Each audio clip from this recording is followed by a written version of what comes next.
నమస్తే. నేను కవిత. Welcome to I dream news. Uttar Pradesh హత్రాస్‌లో ఒక ఘోరం అమానవీయ సంఘటన జరిగింది. అమాయకులైనటువంటి ప్రాణాలు 120 మందికి పైగా బలయ్యారు. అక్కడ జరుగుతోందాన్ని ఎలా చూడాలి? ఒక ఆధ్యాత్మిక ప్రవచనంలా చూడాలా? లేకుంటే దైవం పేరుతో జరుగుతున్నటువంటి మూఢనమ్మకంగా చూడాలా? ఎందుకని అమాయక ప్రాణాలు ఇంతలా బలైపోతున్నాయి? ఇది కేవలం మన భారతదేశంలోనే జరుగుతుందా? ఇలాంటి మతం పేరిట ఉన్నటువంటి మూఢ విశ్వాసాలు ఎక్కడెక్కడ ఎంతమంది ప్రాణాల్ని తీసుకుంటున్నాయి? మనతో పాటుగా ఉన్నారు ప్రముఖ హ్యూమనిస్ట్ బాబు గోగినేని గారు. బాబు గారు నమస్కారం అండి. బాబు గారు, హత్రాస్‌లో జరిగినటువంటి ఇన్సిడెంట్. అది పాదధూళి కోసమని కొంతమంది వెళ్తే, కనీసం కారు టైర్‌ల ధూళి అయినా సోకితే మాకు పుణ్యం లభిస్తుంది అనేటువంటి ఆ నమ్మకం, అసలు దాన్ని ఏమంటారండి మీరసలు? ఎవరు ఏమనటానికి వీలు లేకుండా మనోభావాల చట్టాలను తీసుకొచ్చి కూర్చోబెట్టారు. హ్మ్. ఒక 4 మొట్టికాయలేసి నీకు బుద్ధి లేదురా అనే అవకాశం లేకుండా ఎవరు ఎవరికి హితవు చెప్పినా కూడా అది వాళ్ళ మనోభావాలను దెబ్బతీస్తుంది అని కేసులు పెట్టుకునే అవకాశాలిచ్చిన చట్టాలు తీసుకొచ్చి ఉన్న దేశం మనది. ఓ పక్కన రాజ్యాంగంలోనేమో ఆర్టికల్ 51 ఏహెచ్‌లో ప్రతి పౌరుడి యొక్క ప్రాథమిక విధి ఏమిటి అనంటే, వారు విజ్ఞాన శాస్త్ర దృక్పథాన్ని, మానవవాదాన్ని, అట్లాగే సాంఘిక సంస్కరణ, సోషల్ రిఫార్మ్‌ని తీసుకురావాలి అని, ఇది అందరి బాధ్యత అని రాజ్యాంగం ఆదేశిస్తుంది. ఇంకో పక్కన 295 సెక్షన్‌లు పెట్టి ఏబీసీలున్నాయి. దాంట్లో 295 వాడుకొని ఎవరు ఏది అన్నా కూడా, హ్మ్. అభిప్రాయం చెప్పినా కూడా, లేదు గట్టిగా మాట్లాడినా కూడా, నా మనోభావాలు దెబ్బతిన్నాయి అని చెప్పి కేసు వేసుకునే అవకాశం మన చట్టం కల్పిస్తున్నది. హ్మ్. నిజానికి ఆ చట్టం కారణంగా శిక్ష పడిన వాళ్ళెవరు మనకు కనపడరు గత 30 ఏళ్లలో. అంటే వెపనైజేషన్ ఆఫ్ ద లా అని. మిమ్మల్ని హ్మ్. కష్టపెట్టి, మిమ్మల్ని పోలీస్ స్టేషన్ తీసుకెళ్ళి, మీ మీరు ఈ విషయాలు నాకు దేనికి అనుకునేటట్టుగా చేసేటట్టుగా వెసులుబాటు కల్పిస్తుంది చట్టం. హ్మ్. సో, చాలామంది జంకుతున్నారు మాట్లాడటానికి. కొద్దిమందిమే మిగిలాం ఈ విషయాల గురించి మాట్లాడటానికి. పాదధూళి ఇప్పుడు ఈ భోలే బాబా అనేవాడు ఇంతకు ముందు కోవిడ్ టైంలో కోవిడ్‌కి వ్యాక్సిన్ అక్కర్లేదు అని, తనే కోవిడ్‌ని తగ్గిస్తాను అని చెప్పాడు. హ్మ్. అదే టైంలో ఉత్తర భారతదేశంలోనే తను తిన్న లడ్డు తన నోట్లోంచి ఇంకెవరి నోట్లో అయినా పెడితే వాళ్ళకి కూడా తగ్గిపోతుంది అని ప్రచారం చేశాడు ఇంకొక బాబా. అతను కోవిడ్‌కి చచ్చిపోయాడు. అతని కారణంగా చాలా మంది కూడా పోయుంటారు.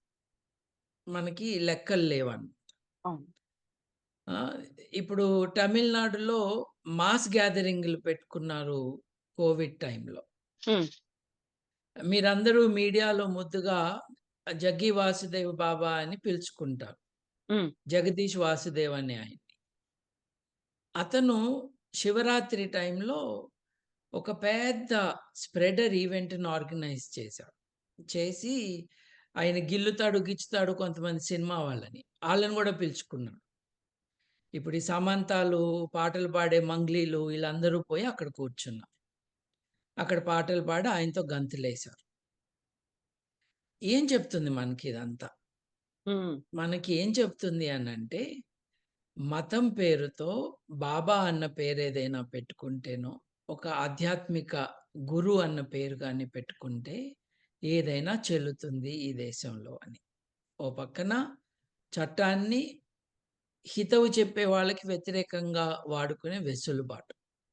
రెండో పక్కన అత్యున్నత స్థానంలో రాజ్యాంగబద్ధమైన పదవులు పొందిన వారి దగ్గర నుండి ఆర్డినరీ రాజకీయ నాయకుడు, లోకల్ గుండా దాకా వీళ్ళకి సపోర్ట్ ఉంది.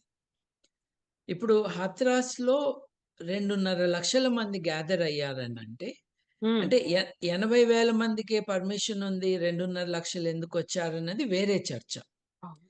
అసలు 2.5 లక్షల మంది ఎందుకు వెళ్లారక్కడికి? వాళ్ళు అలాగే వెళ్ళిపోయారా? హ్మ్. దాని వెనక మెకానిజం ఏంటి? ఇంతమంది జనాల్ని అక్కడికి రప్పించిన శక్తి ఏంటి? ఎవరు హ్మ్. పిలిస్తే వచ్చారు? రావటానికి ఎవరు అవకాశం కల్పించారు? ఇవి కూడా మనం చూడాలి కదండీ! అవును. మిగతా బాబాలకి, ఇతనికి కొంచెం డిఫరెన్స్ ఉంది. హ్మ్. ఇతను దళిత కుటుంబం నుంచి వచ్చినవాడు. ఇతని డెవోటీస్ చాలామంది అన్ని చోట్ల గూడా డెవోటీస్ ఆడవారు ఎక్కువగా ఉండటం మనం చూస్తాం. దళిత్ విమెన్ ఎక్కువ మంది ఉన్నారు. హ్మ్. ఈ గ్యాదరింగ్‌లో కూడా, చనిపోయిన వాళ్ళలో కూడా. ఇప్పుడు 126 చనిపోయారని ఒక వార్త వస్తున్న టైంలోనే, హ్మ్. కాదు నిజం నంబరు 200 మంది చనిపోయారు. 80 మంది ప్రభుత్వ ఆసుపత్రుల్లో ఉన్నారు. వాళ్ళలో చాలామంది క్రిటికల్ కండిషన్‌లో ఉన్నారు అని ప్యారలెల్‌గా వార్తలొస్తున్నాయి. అవును. రూఢిగా మనకు తెలిసిందేంటంటే 112 మంది దళిత ఆడవారు చనిపోయారు అని మనకి వార్తొస్తుంది. వారితో పాటు చిన్న పిల్లలు కూడా ఉన్నారు. 7 మంది చిన్న పిల్లలట. ఒక మనిషి చనిపోతేనే అయ్యో! అనుకుంటాము. ఇన్ని వందల మంది, అది కూడా అనవసరంగా. అది కూడా వారి తప్పేంటండి ఆఖరికి? హ్మ్. వారేదో ఒక విషయం నమ్మి అక్కడికి వెళ్లారు. కష్టాల్లో ఉన్నారు. మా కష్టాలు తీరుతాయి అని అక్కడికి వెళ్లారు. ఆరోగ్యం బాగోకపోతే డాక్టర్ దగ్గరికెళ్ళకుండా బాబా దగ్గరికెళ్ళే వాళ్ళకి ఎడ్యుకేషన్ ఇవ్వాల్సిన బాధ్యత ఎవరిది? అవును. అక్కడ మనం ప్రశ్న వేసుకోవాలి కదా! హ్మ్. ఇప్పుడు మోసం చేస్తూ ఉన్నారు. ఉదాహరణకి నేను ఇందాక చెప్పినట్టుగా కోవిడ్ టైంలో టీకాలు వేసుకోవద్దు, నేను తగ్గిస్తాను అని వాళ్ళకి మంత్రించిన మట్టి, లేకపోతే చూడండి పాదధూళి. అవును. అంటే మట్టిని పట్టుకొని అది నెత్తిన పోసుకోవటం. ఆహ్, మీకు తెలిసే ఉంటుంది. నాంపల్లి దగ్గర, అట్లాగే హైదరాబాద్ నాంపల్లి దగ్గర, అట్లాగే మధ్యప్రదేశ్‌లో హ్మ్. కొంతమంది బాబాలు తమ మూత్రాన్ని ఇస్తారు భక్తులకి. అవును. అది తాగుతారు వాళ్ళు. ఆ! అంటే ఒకసారి నమ్మకం అంటూ, మతపరమైన నమ్మకం అంటూ మొదలయ్యి, దాన్ని ప్రశ్నించే అవకాశం లేకుండా చేసుకుంటే, ఇంకా ఎక్కువ మంది ఆ మతస్థులు ఆ నమ్మకానికి బాధితులుగా మారతారు. ఇప్పుడు హత్రాస్‌లో జరిగింది మొదటిసారి కాదు కదండీ! ఇప్పుడు మనం చూస్తూ ఉంటాము. శబరిమలకి మేము బస్సు కట్టుకొని వెళ్తున్నాము అని సంబరంగా వెళ్తారు. పాపం వాళ్ళకి సరైన అరేంజ్‌మెంట్స్ లేని కారణంగా, ఆ బస్సు దగ్గర సేఫ్టీ మెజర్స్ ఇంప్లిమెంట్ కాని కారణంగా, హ్మ్. బస్సు లోయలో పడిపోవటం, జారిపోవటం, 40 మంది, 30 మంది చనిపోవటం అన్నది జరుగుతా ఉంది.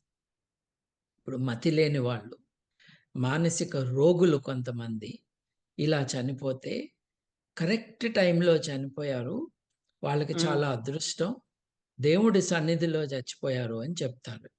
ఈ ఈ మాటలు మాట్లాడుతున్న సచ్చినోళ్ళు మట్టుకు అక్కడ పోయి సావరు. ఆ! ఈ దరిద్రులు ఒక చావుని, ఒక ట్రాజెడీని కూడా వారి మత నమ్మకానికి, వారి మూఢనమ్మకం కోసం వాడుకుంటున్నారు.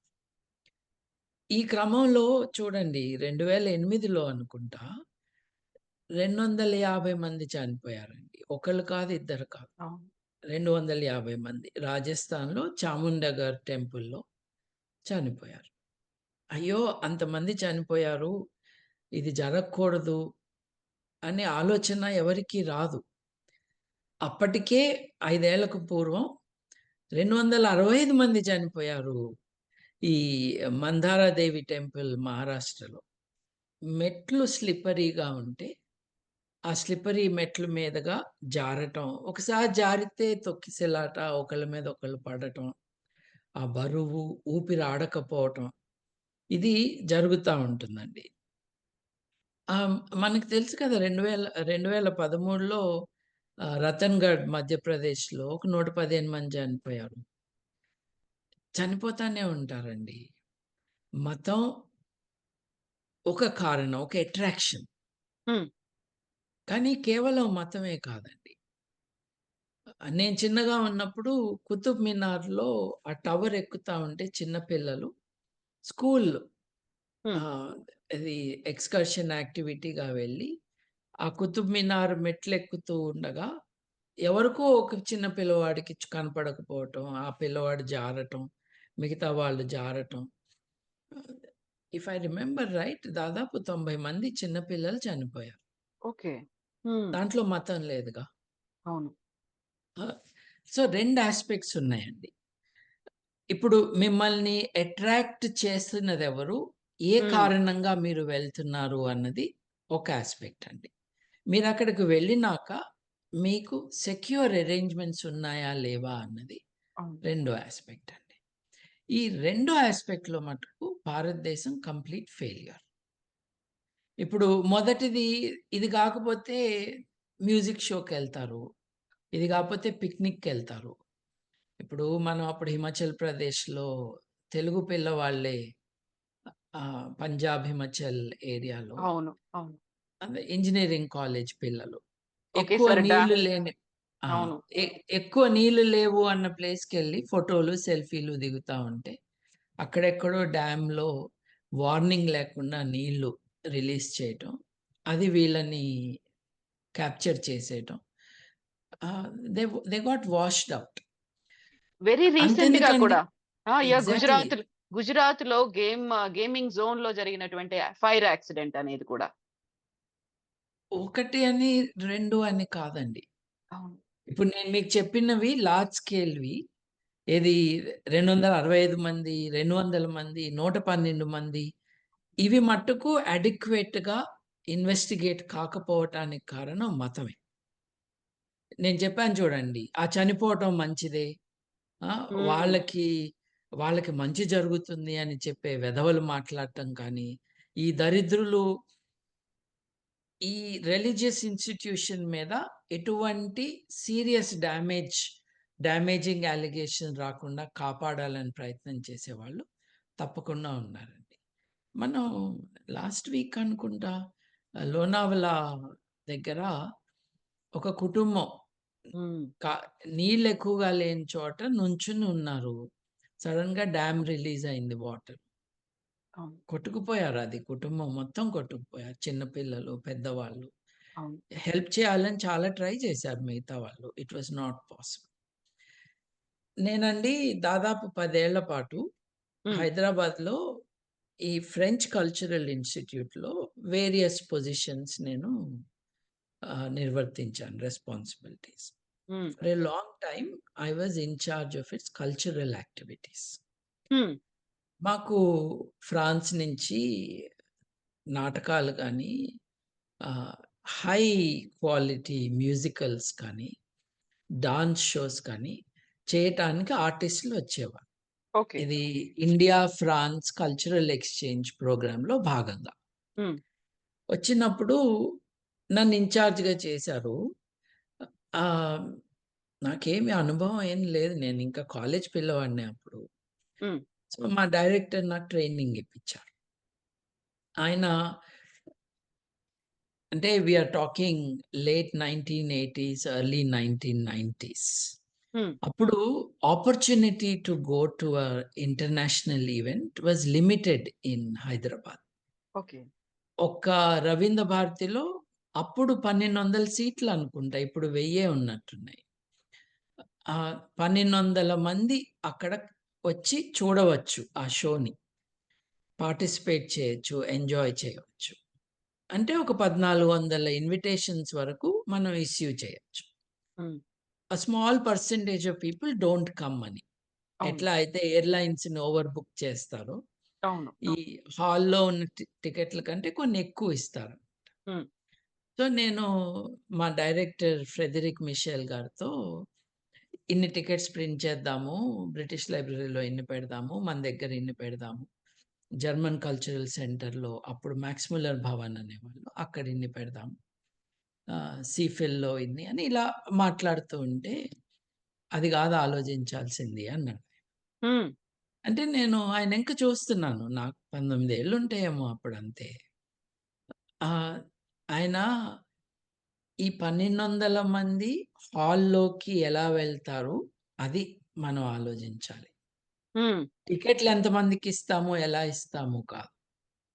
అట్లాగే ఎమర్జెన్సీ వస్తే ఈ 1200 మంది 2 నిమిషాల్లో హాల్ బయటకి ఎలా వెళ్తారు? పోయి చూసి ఎగ్జిట్ రాపో. ఎగ్జిట్ ఎలా ఉంది ఎగ్జాక్ట్‌లీ. అనేది. హ్మ్. ఎగ్జాక్ట్‌లీ. నేనప్పుడు రవీంద్ర భారతికి వెళ్తే, ఇది నాకు కొత్త జ్ఞానం. హ్మ్. నాకు తెలీదిది. అంటే నాకు కొత్త. నిజానికి నాకు కొత్తనే కాదు, మన దేశంలో ఆర్గనైజర్స్‌కి కూడా ఇది కొత్తనే.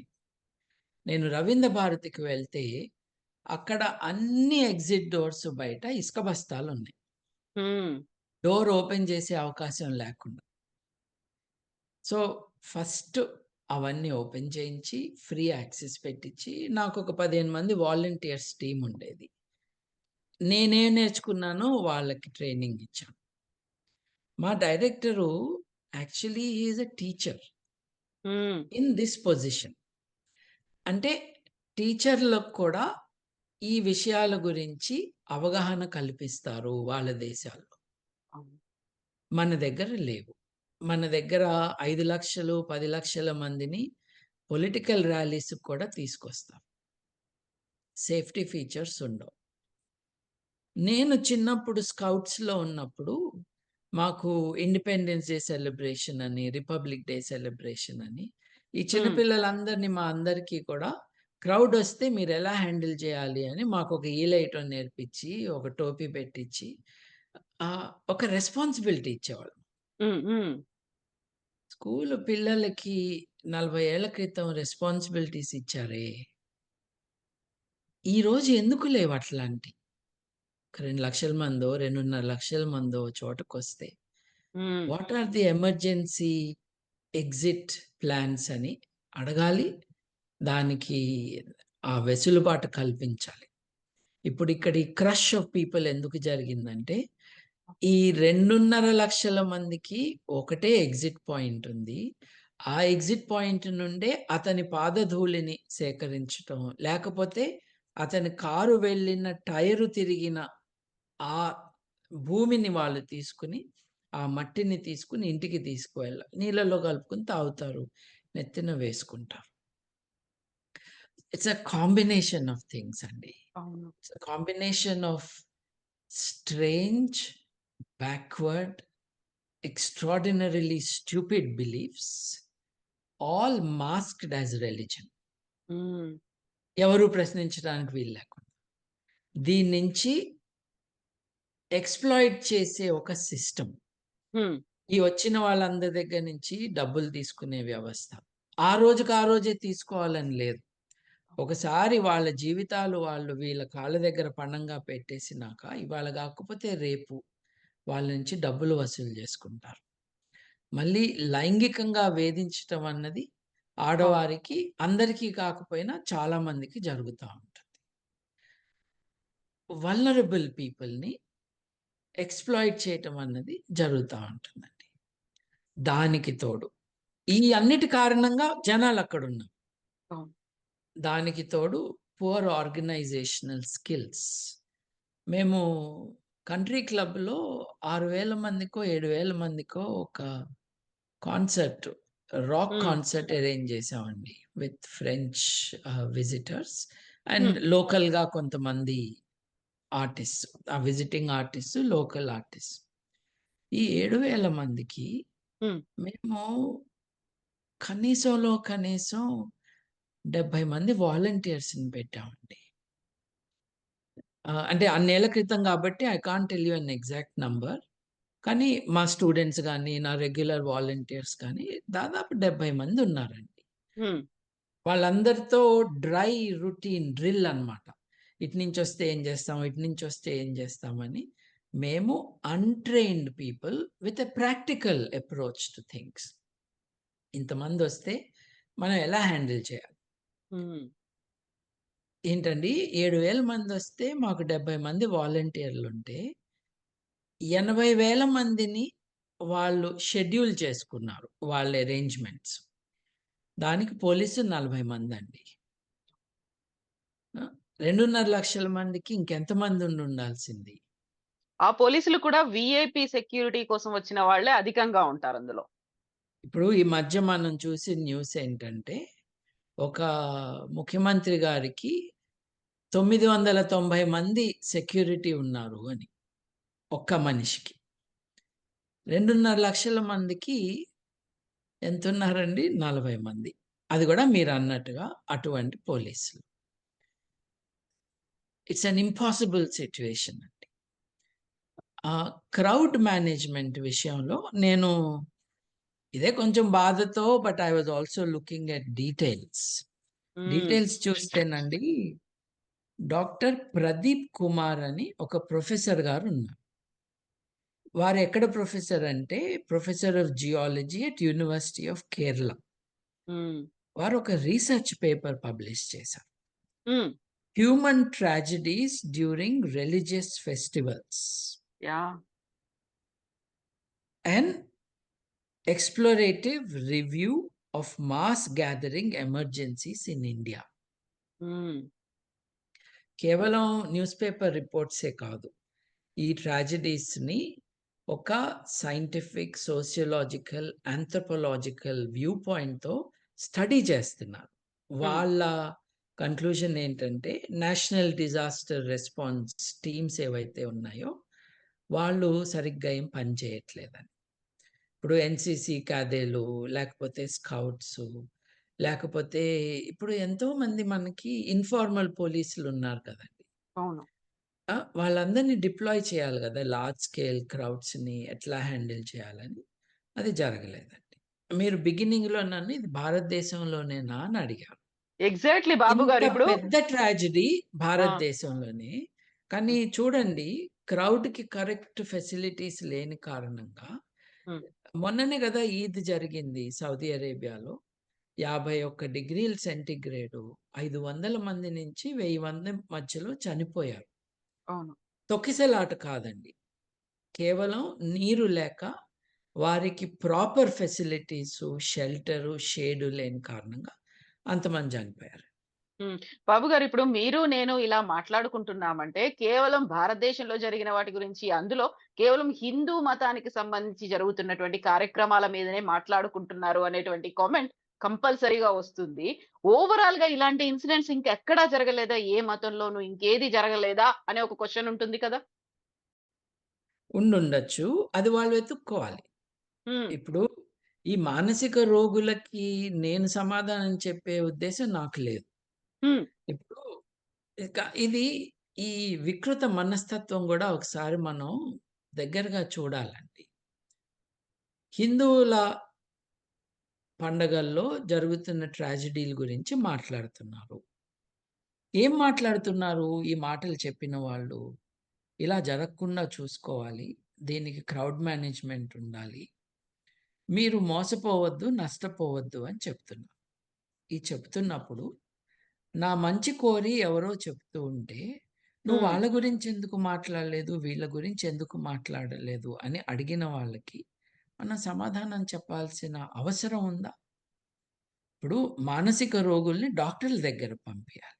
"అరే! హ్మ్. నీ జిప్ ఊడిందిరా" అంటే వాడి జిప్ గురించి నువ్వెందుకు చెప్పలేదు? కాబట్టి నా జిప్ నేను పెట్టుకోననే వెధవలు వీళ్ళు. సో, సమాజంలో ప్రెజుడిస్‌తో ఉన్నవాళ్ళు, స్టుపిడిటీతో ఉన్నవాళ్ళు చాలా మందున్నారు. వాళ్ళ కోసం మనం పుట్టలేదు. వాళ్ళ హ్మ్. కోసం డాక్టర్లుంటారు. ఇప్పుడు భారతదేశం విషయానికొస్తే జరుగుతుంది హిందువుల ఫెస్టివల్స్‌లోనే. ఎందుకంటే, ఆ లెవెల్‌లో మాస్ గ్యాదరింగ్స్ అన్నవి వేరే మతాల వాళ్ళకి లేవు. ఇప్పుడు కుంభమేళా ఉందండి. కుంభమేళాకి కొన్ని కోట్ల మంది వస్తారు. రిలేటివ్‌లీ చాలా పీస్‌ఫుల్‌గా జరుగుతుంది కుంభమేళా. హ్మ్. అంటే అన్ని కోట్ల మంది వచ్చినా కూడా జరుగుతుంది రిలేటివ్‌లీ పీస్‌ఫుల్‌గా అన్నది వాస్తవం అండి. కానీ కుంభమేళా టైంలో కూడా 100 మంది, 50 మంది బ్రిడ్జిల మీద చనిపోవటం జరుగుతుంది. ఇప్పుడు అరే! మన వాళ్ళు చనిపోకుండా వీళ్ళేదో అడ్వైస్ ఇస్తున్నారు హ్మ్. అని ఆలోచించాలి గదా! నిజంగా హిందూ మతం మీద ఒక ప్రేమ, లేదు నేను హిందువుని, హిందువులందరూ నా వాళ్ళు, మనుషులందరూ నా వాళ్ళు అనుకోవాలి.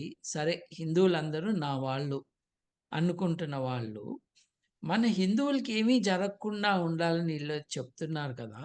హ్మ్. విందాము వీళ్ళ మాట అని అనుకోనప్పుడు వాళ్ళు మానసిక రోగులు. మీరే చెప్పండి, ముస్లింల గ్యాదరింగ్స్ కానీ, క్రిస్టియన్ గ్యాదరింగ్స్ కానీ ఎక్కువగానే ఉంటాయి. ముఖ్యంగా క్రిస్టియన్ గ్యాదరింగ్స్ ఎక్కువగానే ఉంటాయి.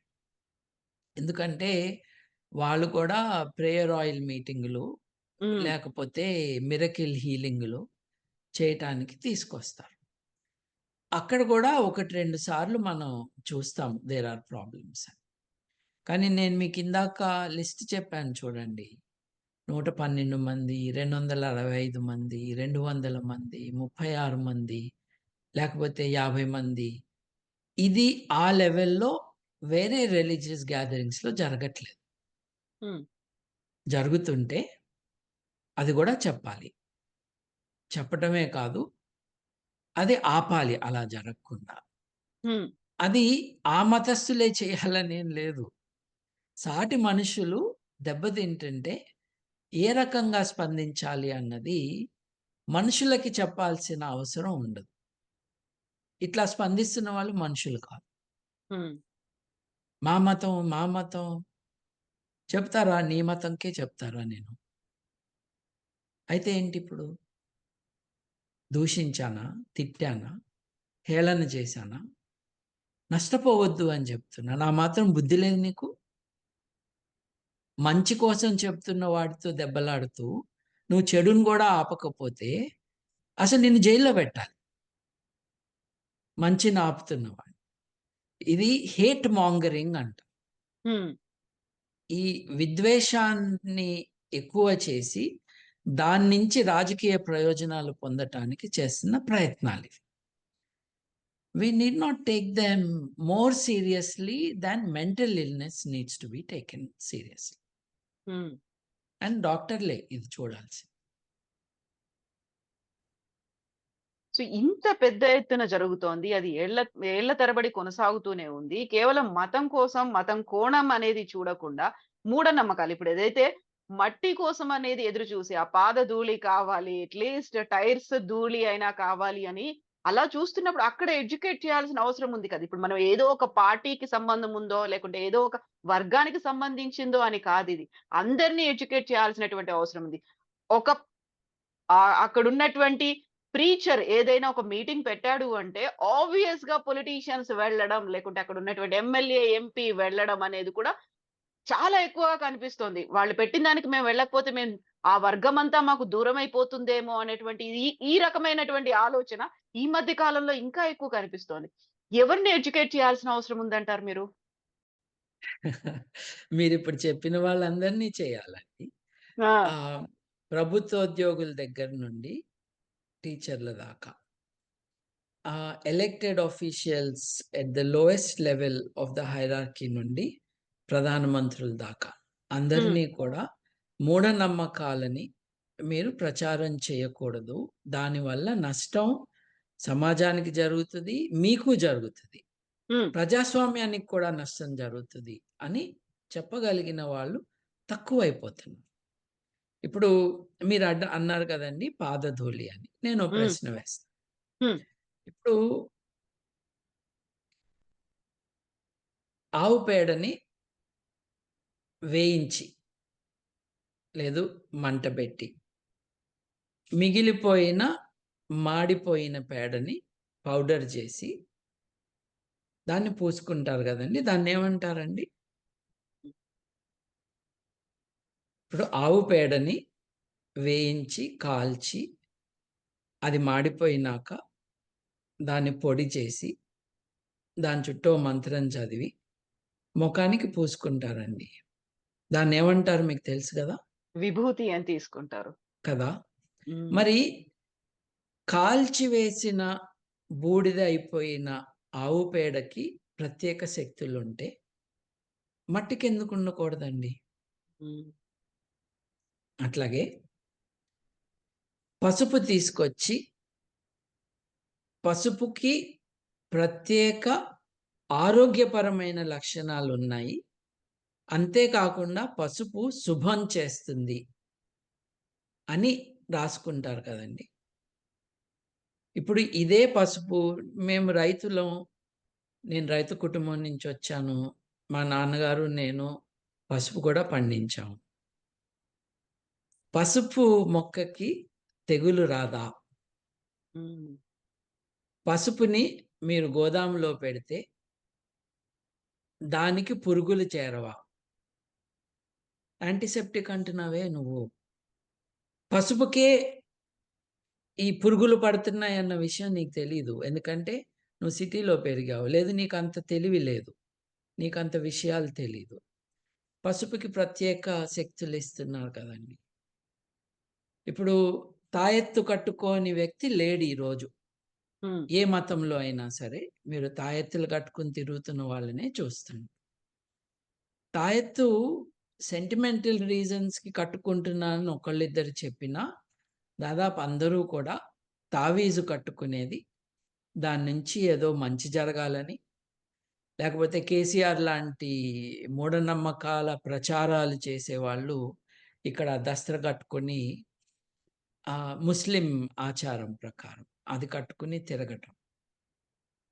ఒక అట్టముక్కకి, ఒక దారానికి, మళ్ళీ ఆ దారంకి కూడా ఒక రంగు చూసుకొని నల్ల దారం ఉండాలి, పసుపచ్చగా ఉండాలి. రకరకాల రంగులకి రకరకాల శక్తులు కదండీ! వాటన్నిటికీ శక్తులుంటే మట్టికెందుకు ఉండకూడదండి? హ్మ్. రైతు బిడ్డగా నేను అడుగుతున్నాను. ఆ మట్టి నుంచి మేము తిండి పండిస్తాము. మీ బూడిద నుంచి మీరేం పండిస్తారు చెప్పండి? మీ దారాల నుంచి మీరేం తెస్తారు చెప్పండి? రంగురాళ్ళల్లో ఏమి శక్తులున్నాయనుకుంటున్నారు చెప్పండి? హ్మ్. ఏంటంటే, మన నమ్మకం కానిది మనకి మూఢనమ్మకంగా కనిపిస్తుందండి. మన నమ్మకం అన్నదాన్ని మనం పవిత్రంగా కాపాడుకుంటాం. హ్మ్. అవును.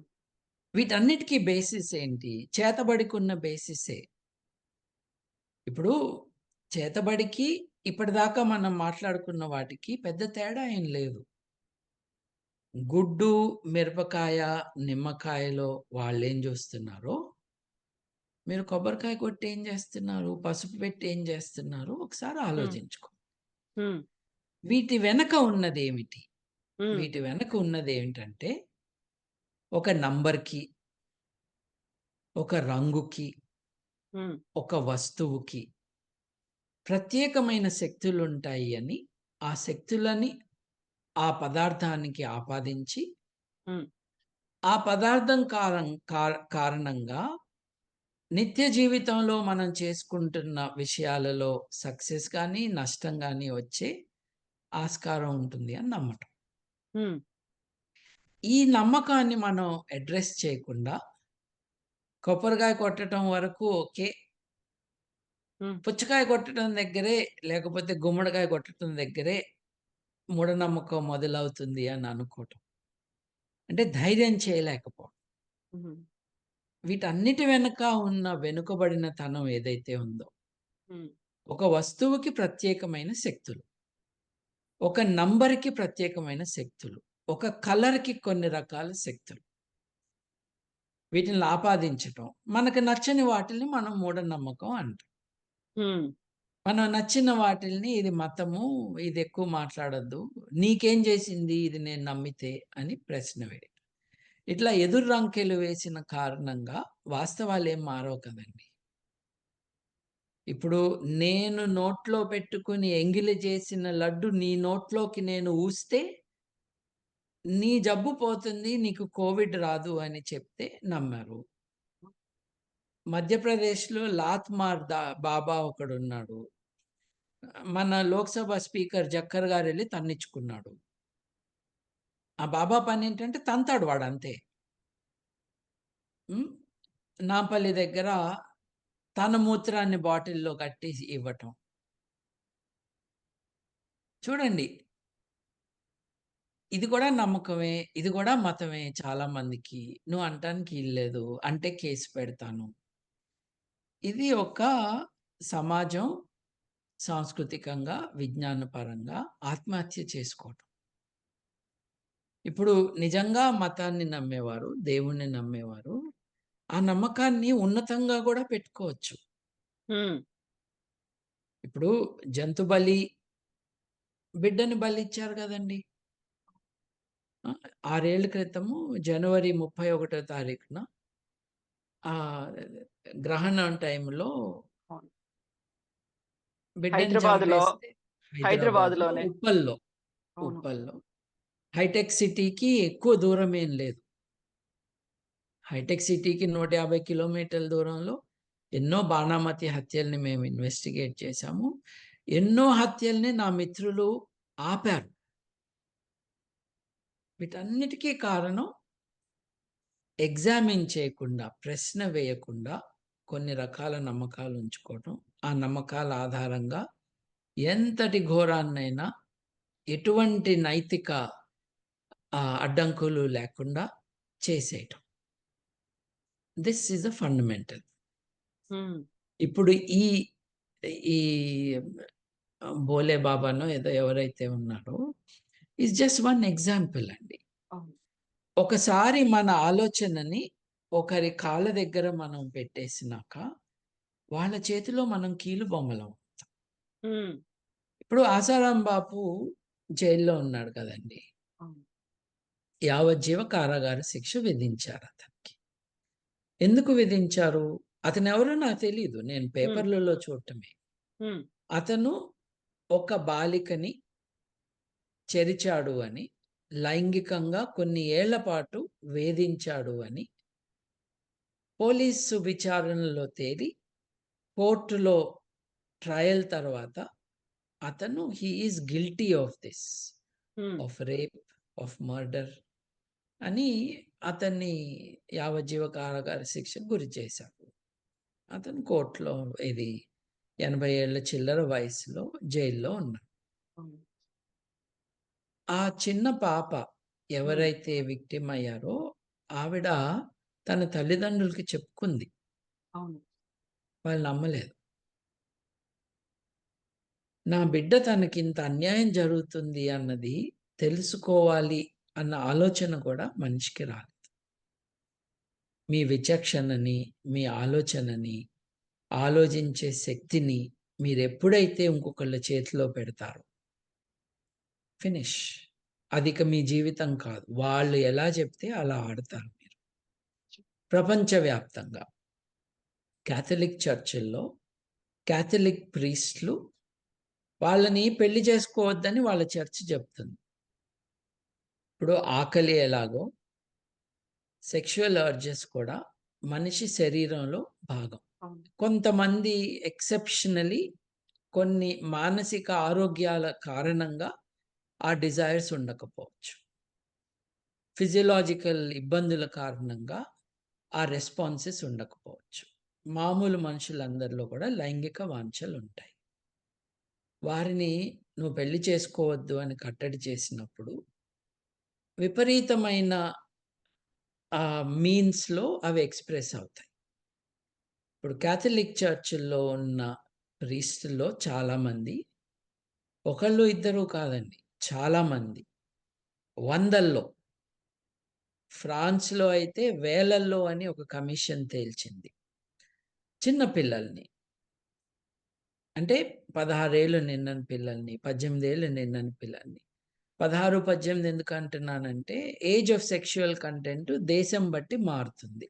హ్మ్. కొన్ని దేశాల్లో 16 ఏళ్ళు, కొన్ని దేశాల్లో 18 ఏళ్ళు. అంటే లైంగిక ఎక్స్‌పీరియన్స్‌ని ఇంకొకరితో పొందటానికి కన్సెంట్ ఇవ్వటానికి అవకాశం లేని వయస్సది. సో, ఆ అమ్మాయి ఒప్పుకుంది 12 ఏళ్ల పాప అయితే ఏమైంది? ఒప్పుకుంది గదా! అని అనటానికి వీల్లేదు. అట్లా మగ పిల్లలని వేధించిన మగ ప్రీస్టులు, ఆడపిల్లల్ని వేధించిన మగ ప్రీస్టులు, వారి విక్టిమ్సు కొన్ని లక్షల మంది ఉండటం అన్నది ప్రభుత్వాలు ఇన్వెస్టిగేట్ చేసి తేల్చినాయి. కాథలిక్ చర్చ్ విషయాలు మేమే ఇందాక మీరన్నారు చూడండి, హిందువుల గురించే చెప్తారా మీరు అని అవును. అడిగే అవును. వాళ్ళకి సమాచారం ఏంటంటే, వాటికన్ వ్యవహారాల్ని యునైటెడ్ నేషన్స్‌లో బయటపెట్టిన అంతర్జాతీయ మానవవాద, నైతికవాద సంఘానికి అది జరుగుతున్న కాలంలో నేను సంచాలకుడిని. నేను డైరెక్టర్‌ని. మా టీమ్ వారు చేశారు. నా సపోర్ట్‌తో. అది అంతర్జాతీయంగా బయట పెట్టడం కేవలం మేం చేసామని కాదు. ఆ ఫోరమ్‌లో మేం చేసాం. అవును. కోర్టులకు వెళ్లారు. కాంపెన్సేషన్స్ తీసుకున్నారు. చాలామంది జడ్జిలు, చాలామంది కార్డినల్ లెవెల్‌లో వాళ్ళని జైలుకి పంపించారు. ఎలా హ్మ్. జరిగిందండి? ఎలా జరిగిందంటే, ఒకళ్ళని ఇంత నమ్మేసేసరికి హ్మ్. వాళ్ళేం చేసినా చెల్లిపోయింది. ఇది 18 ఏళ్ళు నిండంగానే మెచ్యూరిటీ వస్తదని అనుకోకూడదు. 30, 40 ఏళ్ల వయసులో ఉన్న ఆడవారిని కూడా లైంగికంగా వేధించారు, హింసించారు అన్నవి మనం వార్తలు వింటూనే ఉంటాం. తెలుగు రాష్ట్రాల్లో ఇట్లాంటి కేసెస్ మనకు తెలుసు. ఈ జ్యోతిష్యులు స్కౌండ్రల్స్ కొంతమంది భగోళ పూజలని చేయటం మొదలుపెట్టారు. భగోళ పూజలంటే ఏంటండి? ఆడవాళ్ళు యాంకర్‌లుగా కూర్చోబెట్టుకొని భగోళ పూజల గురించి చెబుతారు ఈ ఒళ్ళు బలిసిన జ్యోతిష్యులు. భగోళ పూజలంటే నగ్నంగా ఆడవాళ్ళని కూర్చోబెట్టి వారి జననాంగాలకి కూడా పూజ చేస్తారు. ఈ యాంకర్‌లు చేయించుకుంటున్నారా ఈళ్ళతో? నగ్నంగా కూర్చుని తమ జననాంగాలకి ఈ ఒళ్ళు బలిసిన జ్యోతిష్యులతో పూజలు చేయించుకుంటున్నారా? వీళ్ళక్కడ కూర్చొని ప్రచారం చేస్తున్నారు. నిజంగా పూజలు చేస్తున్నారో లేదో కానీ అంతే ఘోరం వీళ్ళు వాళ్ళకి ఒక ప్లాట్‌ఫార్మ్ క్రియేట్ చేసి చేస్తున్నారు. చూడండి ఎంత దారుణమైన పనులు ఎటువంటి వారి కోఆపరేషన్‌తో స్ప్రెడ్ అవుతున్నాయో. సో, దాన్ని పూజ అనంగానే, హ్మ్. దానికి దేవునితో సంబంధం అనంగానే ప్రశ్నలు వేయటం ఆపివేస్తున్నాం. అవును. ఇది మతం విషయం కాదండి. ఇది మానవ హక్కుల విషయం. ఈ తేడా గమనించటానికి పరిణతి చెందిన సమాజం కావాలి. దానికోసమే మనం కష్టపడుతున్నది. పరిణతి రావాలి సమాజం.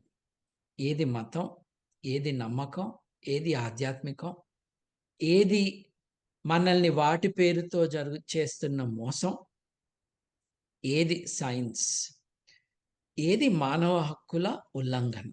ఈ విచక్షణ పొందిన రోజు వీటి మీద నమ్మకాలున్న వాళ్ళు అంత మోతాదులో బాధితులుగా మారు. That is the fundamental problem in our society. మతంతో కాదు ఇక్కడ సంబంధం.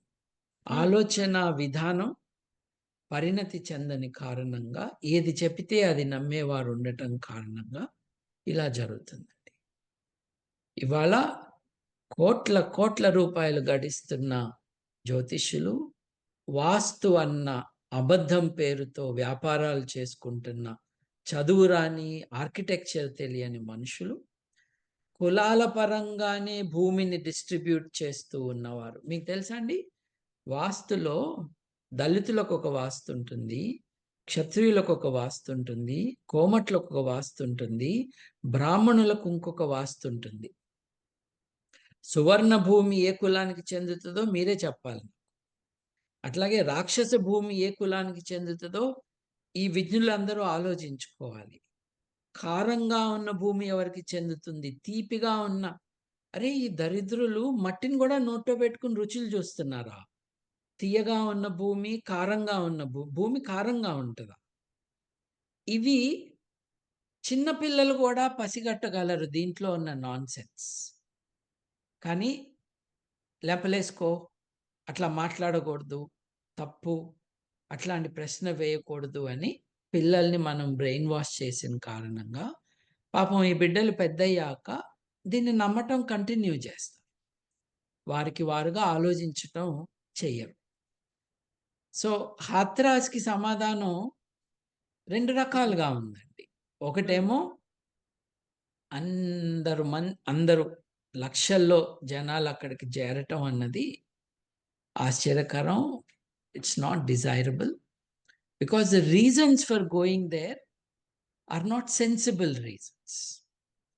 ఒక మనిషిని చూస్తే మంచి జరుగుతది. ఒక మనిషిని ముట్టుకుంటే నా జీవితం బాగుపడుతుంది. ఓ మనిషి నా ఎంక చూస్తే ఒక ప్రత్యేక శక్తి నా వైపుకొస్తుంది. లేదు ఒక మనిషి నా ఎంక చూస్తే అది చెడు కన్ను కాబట్టి, ఆ చెడు చూపు కారణంగా నాకు దిష్టి తగులుతుంది. హ్మ్. అని అనుకోవటం అన్నవి చాలా disgraceful, backward reasons for going to see someone.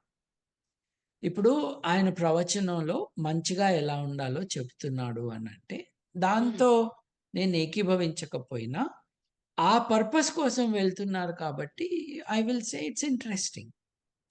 దాని గురించి కామెంట్ చేయాల్సిన అవసరం లేదెక్కువ. అది ఒకటైతే.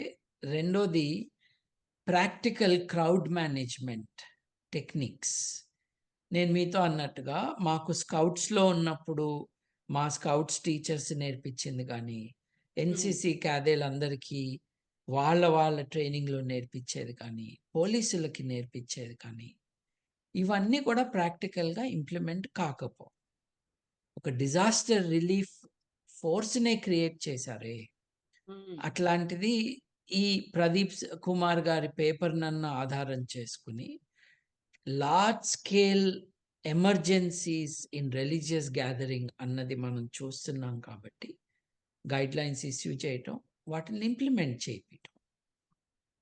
అది చేస్తే పోలీస్ వ్యవస్థ కూడా will save so much of so many people's lives. జరగట్లేదుగా. మీరు టెంపుల్స్‌కి వెళ్తారు. అక్కడ పోలీసులుంటారండి నామ్‌కే వాస్తే. హ్మ్. వాళ్ళేం చేస్తూ ఉండరు కదా! క్రౌడ్‌ని కంట్రోల్ చేయటం. కనీసం సినిమా హాల్‌లో టికెట్లు కొనటానికి లైన్ కడితే దాన్ని రెగ్యులేట్ చేయటానికి జనాలుండేవాళ్ళు. ఆ మాత్రం కంట్రోల్ కూడా లేదు కదండీ వాళ్ళకి. ఎందుకు లేదంటే, హ్మ్. మీరు బాధ్యతలన్నీ దేవుడి మీద పెట్టేశారు. ఓ మంత్రానికి అప్పజెప్పారు. మంచి చేయటానికి, ఒక పని జరగటానికి మీరు బాధ్యత తీసుకోవట్ల. మీరు ఈ బాధ్యతని ఇంకొకళ్ళకి అప్పజెప్పారు. అప్పుడు ఇట్లాగే జరుగుతుంది. యెస్ బాబు గారు. మనలో చాలా మార్పు రావాల్సినటువంటి అవసరం ఉంది. మతంలో కూడా మార్పు రావాల్సినటువంటి అవసరం ఉంది. ఆలోచనల్లో మార్పు రావాల్సినటువంటి అవసరం ఉంది. థాంక్ యూ సో మచ్ అండి. ఇలాంటి ఇన్సిడెంట్స్ ప్రతిసారి అనుకుంటాం మనం ఇంకోసారి జరగకూడదు అని. బట్ ఇంకోసారి జరగకుండా మనం ఇప్పుడు ఎలా మారాము? ఎలాంటి చర్యలు తీసుకున్నాము అనే దాని మీద ఫోకస్ పెట్టాల్సిన అవసరం అయితే ఉంటుంది. Thank you so yes. Much అండి. Thank you thank so you much. అండి.